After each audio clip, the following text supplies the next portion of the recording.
Shalom Bapak Ibu, Saudara yang terkasih dalam Tuhan Yesus. Saya Pramudiono, penyuluh agama Kristen non-PNS Kota Salatiga. Senang menjumpai Bapak Ibu semuanya dalam acara Suluh, Suara Penyuluh, kerjasama antara Himas Kristen, Kementerian Agama Kota Salatiga, dan Radio Betani FM. Sebelum kita akan merenungkan firman Tuhan pada saat pagi ini, mari kita akan berdoa minta pimpinan Tuhan. Mari kita berdoa. Bapak Surgawi, kami bersyukur pada saat pagi ini kami boleh Tuhan berikan kesempatan, kesehatan, dan kekuatan untuk kami boleh bersama-sama menikmati akan firman-Mu pada pagi hari ini ya Tuhan.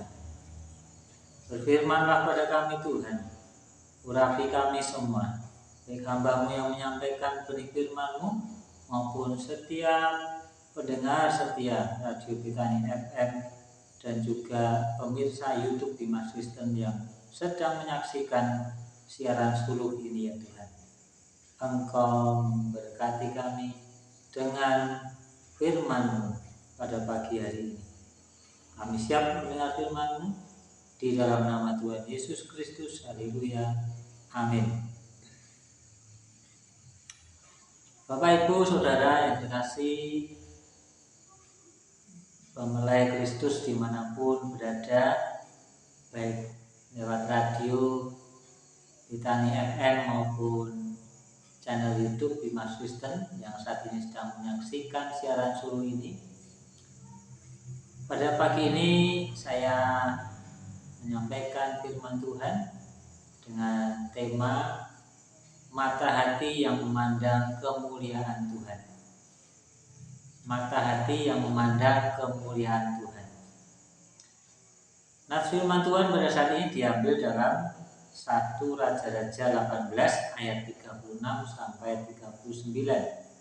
1 Raja-Raja pasal 18 ayat 36 sampai 39. Mari saja untuk kita membaca firman Tuhan pada pagi ini. Beginilah firman Tuhan. Kemudian pada waktu mempersembahkan korban petang, tampillah Nabi Elia dan berkata, "Ya Tuhan, Allah Abraham, Ishak, dan Israel, pada hari ini biarlah diketahui orang bahwa Engkaulah Allah di tengah-tengah Israel, dan bahwa aku ini hamba-Mu, dan bahwa atas firman-Mu lah aku melakukan segala perkara ini. Jawablah aku ya Tuhan, jawablah aku, supaya bangsa ini mengetahui bahwa Engkaulah Allah, ya Tuhan, dan Engkaulah yang membuat hati mereka bertobat kembali." Lalu turunlah api Tuhan menyambar habis korban bakaran, kayu, api, batu, dan tanah itu, bahkan air yang di dalam parit itu habis dijilatnya. Ketika seluruh rakyat melihat kejadian itu, sujudlah mereka serta berkata, "Tuhan, Dialah Allah. Tuhan, Dialah Allah." Bapak Ibu Saudara yang terkasih dalam Tuhan Yesus Kristus, mempelai Kristus dimanapun berada, demikian pembacaan firman Tuhan pada saat ini. Dan kita saat ini belajar dari seorang nabi besar yang bernama Elia. Elia di dalam pergumulannya bisa memandang kemuliaan Tuhan. Ini yang akan kita pelajari saat ini. Nah, Bapak Ibu yang dikasih dalam Tuhan Yesus, apa itu mata hati? Mata hati itu adalah pelita tubuh, seperti yang dikatakan dalam firman Tuhan, bahwa mata itu adalah pelita tubuh dalam Matius 6 ayat 22. Mata adalah pelita tubuh. artinya yang menyinari kehidupan kita. Itu mata yang ada di dalam kita. Ini adalah mata hati. Mata hati inilah hati nurani yang tulus, yang perasaan yang dalam. Inilah yang bisa mengenal siapa Tuhan itu lewat mata hati kita, lewat mata iman kita. Jadi hati nurani dan iman ini sebenarnya adalah hal yang satu makna di sana, bahwa hati nurani dan iman itu adalah ada kesamaan arti di sana. Bahwa dengan hati nurani kita bisa mengenal yang benar, dan lewat iman kita kepada Tuhan maka kita bisa mengerti dan mengenal Tuhan yang benar. Bapak Ibu yang terkasih dalam Tuhan Yesus, ada 3 hal yang saya temukan di sini tentang bagaimana supaya kita bisa memandang kemuliaan Tuhan saat kita menghadapi pergumulan. Lewat kisah Nabi Elia ini ada 3 hal yang kita bisa pelajari, yaitu yang pertama, bagaimana kita bisa memandang kemuliaan Tuhan, yaitu dengan menjaga integritas kita sebagai anak Tuhan. Menjaga integritas kita sebagai anak Tuhan. Dalam ayat 1 Raja-Raja 18 ayat 22, di sana Nabi Elia berkata, lalu Elia berkata pada rakyat itu, hanya aku seorang diri yang tinggal sebagai nabi Tuhan, padahal Baal itu ada 450 orang banyaknya. Nabi Elia seorang diri saja ketika saat itu melawan Nabi Baal yang jumlahnya 450 orang. Nabi Baal ini dia tidak percaya pada Tuhan Allah Israel yang disembah oleh Nabi Elia. Sedangkan Nabi Elia dia komitmen terus menyembah Allah Israel. Tidak sedikit pun dia berpaling kepada dewa Baal. Bangsa Israel yang pada waktu itu membengkokkan hatinya, mencondongkan hatinya kepada dewa Baal oleh Nabi Elia, maka akan disadarkan bahwa Allah yang benar, Allah Israel itu yang harus disembah. Nabi Elia sudah menjaga integritasnya sebagai hamba Tuhan yang terus berkomitmen. Apapun keadaannya, tantangannya, Nabi Elia tetap dia setia dan percaya kepada Tuhan Allah Israel. Demikian juga dengan kehidupan kita Bapak Ibu, ketika masalah datang menghadapi kita, ketika kita berhadapan dengan pergumulan yang berat, di sana kita membutuhkan suatu integritas sebagai anak Tuhan. Apa itu integritas? Integritas adalah menyatunya perkataan dan perbuatan. Jadi ada kesamaan antara perkataan dan perbuatan tentang nilai-nilai, ya, nilai-nilai di dalam firman Tuhan. Apa yang dikatakan dan dilakukan itu sama. Kalau dia mengatakan A, maka dia juga akan melakukan A. Nah, sebagai anak-anak Tuhan, hendaklah kita juga menjaga sikap dan perkataan kita ini tetap sama seperti yang diajarkan oleh Tuhan Yesus. Inilah mengapa penting sekali kita menjaga integritas kita sebagai anak Tuhan, supaya kita bisa memandang kemuliaan Tuhan, menjaga diri kita, menjaga sikap hidup kita, perkataan kita sesuai dengan firman Tuhan. Yang kedua yang harus kita lakukan adalah bertindak dengan iman. Di dalam ayat yang ke-23 1 Raja 18 di sana dikatakan bahwa namun baiklah diberikan pada kami 2 ekor lembu jantan.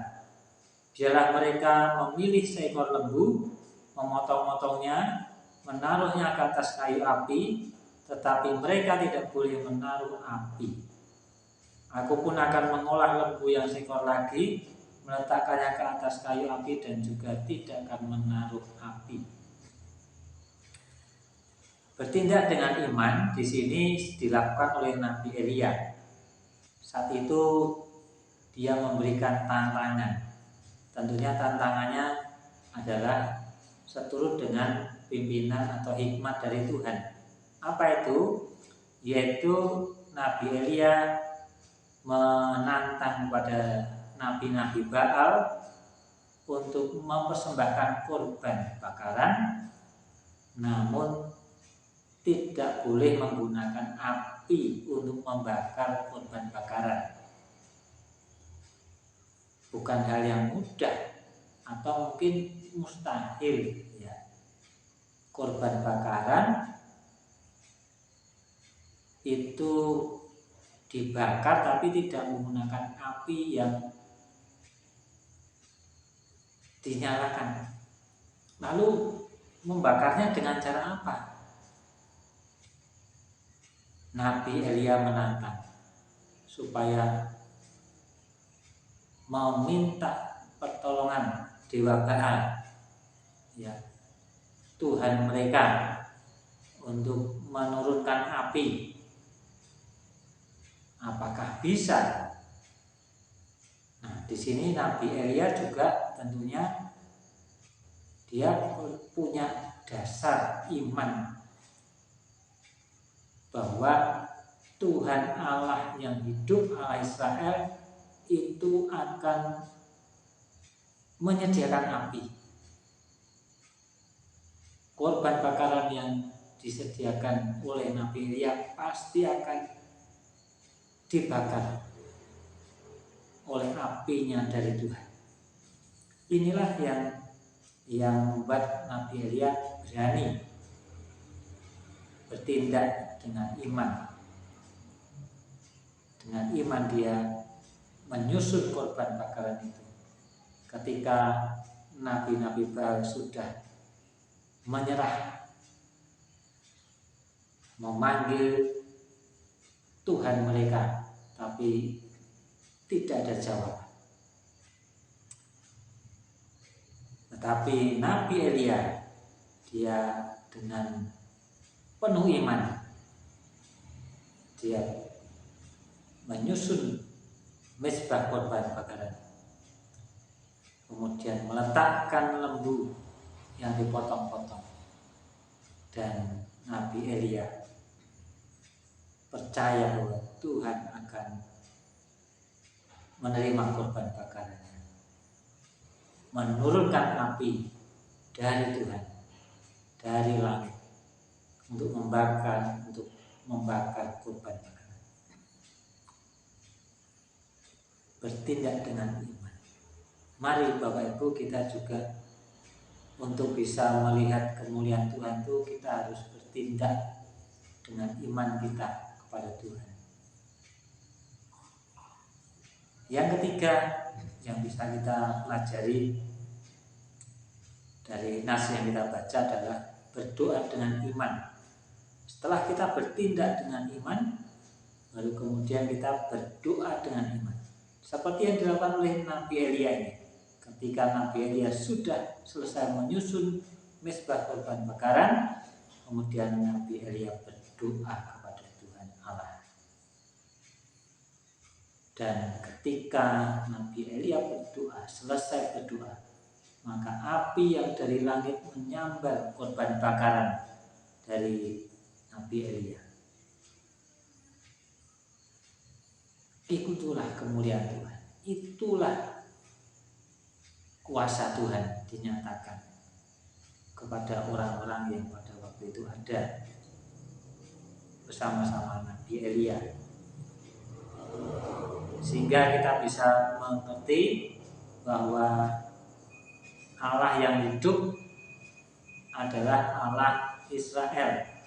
Allah yang hidup adalah Allah Tuhan Allah Israel, bukan Nabi, bukan Allahnya Nabi Baal. Oleh sebab itu, maka kita sebagai anak-anak Tuhan juga tidak perlu khawatir, takut, cemas ya ketika kita menghadapi pergumulan masalah. Tuhan pasti akan menjawab doa kita karena kita beriman kepada Tuhan. 3 hal ini Bapak Ibu saya sampaikan pada pagi ini, bagaimana supaya kita bisa memandang kemuliaan Tuhan itu dengan kita memiliki atau menjaga integritas kita sebagai anak Tuhan, lalu bertindak dengan iman, dan yang terakhir berdoa dengan iman. Maka kemuliaan Tuhan bisa kita lihat dan kita bisa alami dalam kehidupan kita. Mari kita akan berdoa untuk mengakhiri firman Tuhan pada saat pagi ini. Bapa, kami bersyukur pada saat ini atas firman Tuhan yang sudah kami dengarkan. Kami diberikan pemahaman bagaimana kami bisa melihat kemuliaan Tuhan melalui mata iman kami, mata hati kami ya Tuhan. Dan kami juga bisa diberi suatu teladan dari seorang Nabi Elia. Terima kasih Tuhan bila teraikan firman-Mu dalam hati kami, supaya kami bisa mengerti dan melakukan firman-Mu. Terpujilah nama-Mu Tuhan. Terima kasih. Dan kami serahkan setiap Bapak Ibu Saudara mempelai Kristus dimanapun berada yang sedang mendengar program Suluh pada saat ini. Engkau memberkati mereka Tuhan. Engkau akan memberikan kesehatan, kekuatan, dan kelancaran dalam setiap pekerjaan mereka, dalam rumah tangga mereka, dalam pelayanan mereka. Engkau berkati. Berkati juga Radio Betani FM yang sudah menjadi sarana, menjadi berkat bagi program Suluh ini, bagi setiap pemirsa dan pendengar yang ada di manapun berada. Berkati juga untuk kota kami Salatiga, berkati supaya pemimpin-pemimpinnya diberikan hikmat dan diberikan kemampuan untuk memimpin Salatiga, dan bangsa kami juga diberikan perkembangan kemajuan untuk bangsa kami supaya lebih maju, lebih baik lagi dengan pemimpin yang baru nanti ya. Terima kasih Bapak. Inilah doa kami, ucapan syukur kami serahkan pada Engkau di dalam nama Tuhan Yesus Kristus kami doa, amin. Demikian Bapak Ibu program Suluh pada saat pagi ini. Kita berjumpa lagi dalam program Suluh berikutnya. Sampai jumpa, Tuhan Yesus memberkati.